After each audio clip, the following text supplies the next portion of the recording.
नमस्कार मित्रांनो, स्वागत आहे तुमचं आपल्या महासरकारी नोकरी या यूट्यूब चॅनलमध्ये. तर आपण आजच्या व्हिडिओमध्ये महा-टी-टीचा जो पेपर 2 झाला आहे 23 नोव्हेंबरला, तर त्या पेपरचा आपण जो मराठी सब्जेक्ट आहे, या मराठी सब्जेक्टचे आपण संभाव्य आन्सर की पाहण्याचा प्रयत्न करणार आहोत. तर सर्वांनी या आपल्या यूट्यूब चॅनलला, महासरकारी नोकरी या यूट्यूब चॅनलला सबस्क्राईब करा, लाईक करा, शेअर करा आणि आपल्या मित्रांपर्यंत सुद्धा सगळ्यांना ह्याची लिंक पाठवा. तर आपण जे 30 प्रश्न आहेत त्या 30 प्रश्नांना एकदा पाहणार आहोत. तर पहिला प्रश्न पहा. 31 नंबरचा प्रश्न आहे, खालीलपैकी संत तुकारामांनी लिहिलेला ग्रंथ कोणता? तर संत तुकारामांनी हा खूप सोपा प्रश्न विचारला होता. तर याचं उत्तर आहे अभंगगाथा. सर्वांनी याचं उत्तर शक्यतो बरोबरच लिहिलं असेल. तर ह्याचं उत्तर आहे अभंगगाथा. 2 नंबरचा प्रश्न आहे, शाळा माती समान आहे या वाक्यात शाळा हे काय आहे? तर हे शाळा काय आहे? उपमेय आहे. यामध्ये शाळा हे उपमेय आहे. कडा कडा फोड नभ उडू न उडू उडू मखिका खडबडीव दिग्गजा तुडव रवी मालिका, यात कोणता रस आहे? तर यात कोणता रस आहे? तर यात आहे रौद्र रस. यात आहे रौद्र रस आपला.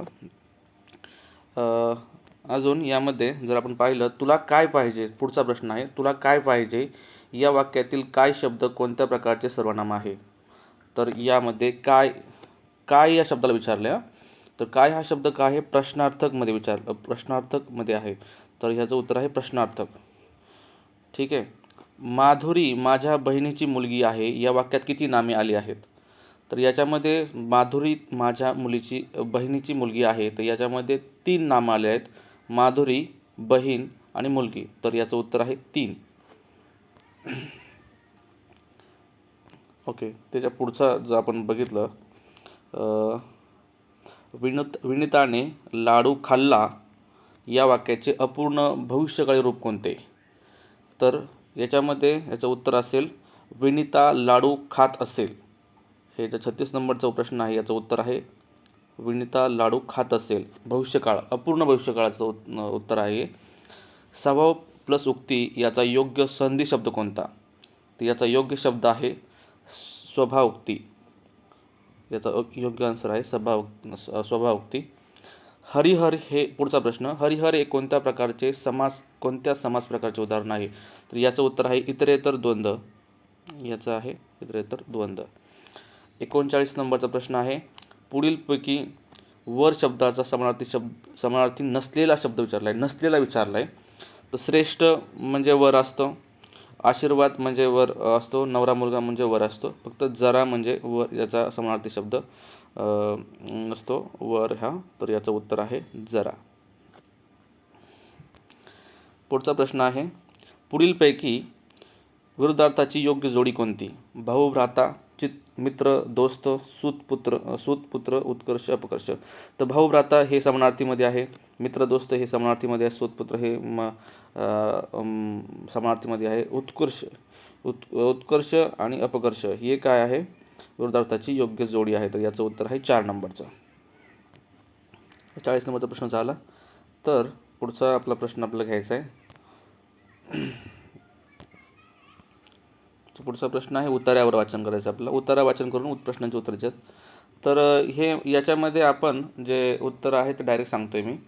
तर 41 नंबरचा प्रश्न जो आहे, तर 41 नंबरच्या प्रश्नाचं उत्तर आहे रडणारी व्यक्ती. याचं उत्तर आहे रडणारी व्यक्ती. 42चं उत्तर आहे, दुःखे कशासाठी येतात? दुःखे कसोटी पाहण्यासाठी येत असतात. आपण उतारा वाचला तर आपल्याला पटकन समजून जाईल. खूप सोपा उतारा यावेळेस आला होता. उतार्यातून लेखकाचा कसा दृष्टिकोन प्रतीत होतो? उतार्यातून कोणता दृष्टिकोन प्रतीत होतो? तर हा आहे सकारात्मक. 43चं उत्तर आहे सकारात्मक. पुढचं आपण बघितलं, कविता वाचन केलं. तर कविता वाचनमध्ये जर आपण प्रश्न बघितले तर ह्याचे प्रश्न 44 नंबरचा आपण प्रश्न बघू. कळीसाठी कोण वाट बघत आहे? कळीसाठी कोण वाट बघत आहे याचं उत्तर काय? आपण जर बघितलं याचं उत्तर, कळीसाठी सूर्याचा किरण वाट बघत आहे. बरोबर आहे. सूर्याचा आपण प्रश्न कविता वाचन केलं तर आपलं समजून येईल. तर कळीसाठी हे सूर्याचा किरण हे वाट बघत आहे. 45 नंबरचा प्रश्न आहे, पुढीलपैकी कोणता निर्धार कळीच्या मनात नाही आहे? कळीच्या मनात सूर्य होण्याचा निर्धार नाही आहे.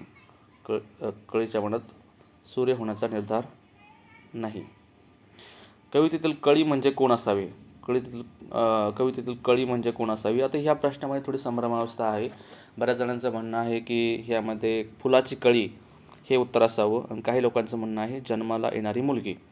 तर थोडंसं जन्म म्हणजे मुलीविषयी काही बोललेलं नाही या कवितेमध्ये, पण त्याचा जर अर्थ तसा घेतला गेला तर हे 4 नंबरचं पण उत्तर होऊ शकतं आणि 1 नंबरचं पण उत्तर होण्याची शक्यता आहे. तर त्यामध्ये संभ्रमावस्था आहे. तर 1 किंवा 4मध्ये याचं उत्तर आहे 46चं. फक्त एकाच प्रश्नाला आपल्याला थोडी संभ्रमावस्था आहे. बाकी प्रश्नांची आपल्याकडे उत्तरं बऱ्यापैकी आहेत. 47 नंबरचा प्रश्न आहे, योग्य पर्याय वापरून म्हण पूर्ण करा. देखल्या देवा याचं उत्तर आहे दंडवत. ठीक आहे. पुढचा प्रश्न आहे 48 नंबरचा प्रश्न आहे, आरती प्रभू या नावाने काव्यलेखन करणारे साहित्यिक कोण? तर याचं उत्तर आहे चिंत्र्य खानोलकर. याचं उत्तर चिंत्र्य खानोलकर आहे. 49 नंबरचा प्रश्न आहे, पुढीलपैकी कोणते पुस्तक हे पुस्तक पु ल देशपांडे यांनी लिहिलेले नाही म्हणतात. ठीक आहे. तर याचं उत्तर काय असणार आहे? 1 मिनिट. ठीक आहे. याचं उत्तर काय असणार आहे? पु ल देशपांडे यांनी बाकी हे सगळे पुस्तक लिहिले आहेत, फक्त अमृतवेल हे पुस्तक पु ल देशपांडे यांचं नाही आहे. तर अमृतवेल हे उत्तर याचं असणार आहे. आकांक्षा घरी गेली वाक्याचा प्रकार कोणता आहे? आकांक्षा घरी गेली, तर याचं उत्तर आहे स्वार्थी याचं उत्तर असणार आहे. कुणी झाडांच्या फांद्यावर चढले या वाक्यातील विभक्ती ओळखा. तर याची विभक्ती आहे षष्टी अनेकवचन. 52 नंबरचा प्रश्न आहे, ईक प्रत्यय न लावता येणारा शब्द कोणता? तर इथे आहे ईक प्रत्यय न लावता येणारा शब्द आहे तो आनंद. या शब्दाला ईक प्रत्यय लावता येत नाही आहे. बाकी सगळ्या शब्दांना ईक प्रत्यय लावता येतोय. तर आपण पुढचा प्रश्न बघू.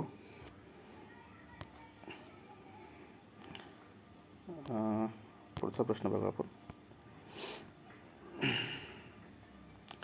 पुढीलपैकी मागणीचा विषय कोणता असेल?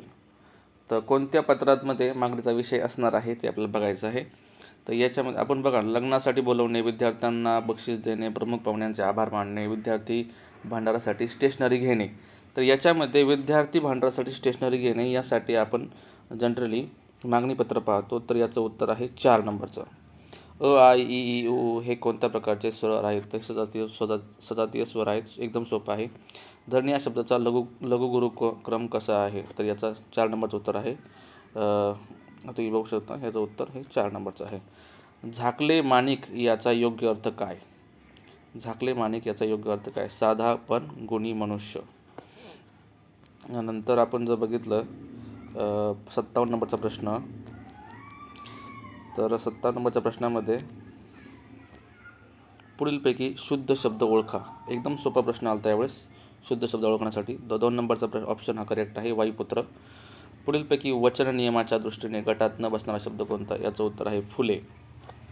वाक्यातील क्रियापद जेव्हा कर्माप्रमाणे बदलते तेव्हा डॅश डॅश प्रयोग होतो. तर याचं हे उत्तर आहे कर्मणी प्रयोग होतो.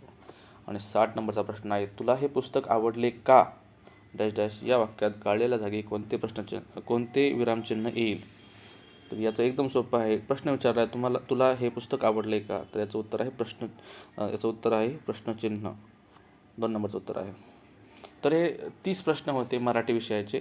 तर यातले 29 प्रश्नांचे उत्तर बऱ्यापैकी कन्फर्म आहेत. संभाव्य आन्सर सूची आहे. एक प्रश्न जो आहे तो ह्याच्यामधला आहे, उत्तरामधला कवितेमधला आहे. तर त्यामध्ये एका प्रश्नाला थोडीशी संभ्रमावस्था आहे. तर असे हे 30 प्रश्न होते मराठी विषयाचे. तर याची आपण उत्तरसूची इथं संभाव्य उत्तरसूची दिलेली आहे.